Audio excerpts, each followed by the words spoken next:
இதேவேளை ஹொரண மாணவி கல்வி கற்கும் பாடசாலையின் அதிபருக்கு ஆதரவை தெரிவிக்கும் ஊடகவியலாளர் சந்திப்பொன்று நேற்று நடைபெற்றது.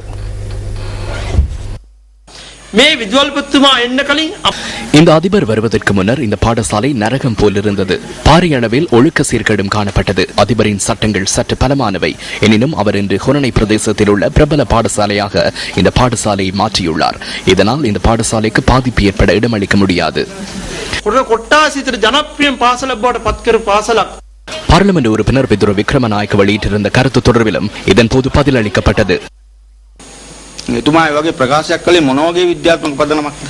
அவர் எதனை அடிப்படையாக கொண்டு இந்த கருத்தை வெளியிட்டார்? அதாவது நீங்களும் திருடர்கள் என நாம் கூற முடியும். அவ்வாறு நாம் கூறுவதாக இருந்தால் நம்மிடம் சாட்சிகள் இருக்க வேண்டும். அரசாங்கத்தால் நியமிக்கப்பட்ட அதிபர்களே இந்த பாடசாலைகளில் உள்ளனர். நீங்கள் நியமிக்கப்பட்டவர்கள் அல்ல. அதனால் ஏதேனும் ஒரு கருத்தை வெளியிடும் போது பொறுப்புடன் அதனை வெளியிடுவது மிகவும் முக்கியமாகும். இந்த அதிபரோ அல்லது ஹொரணை வலயத்தில் உள்ள வேறு அதிபரோ அநீதியான முறையில் செயற்படுவார் என அவர் நினைத்தால் அதற்கான நடவடிக்கைகளை மேற்கொள்ள வேண்டிய முறைமை ஒன்று உள்ளது. ஊடகங்களை அழைத்து கருத்து வெளியிடுவதால் பலனில்லை.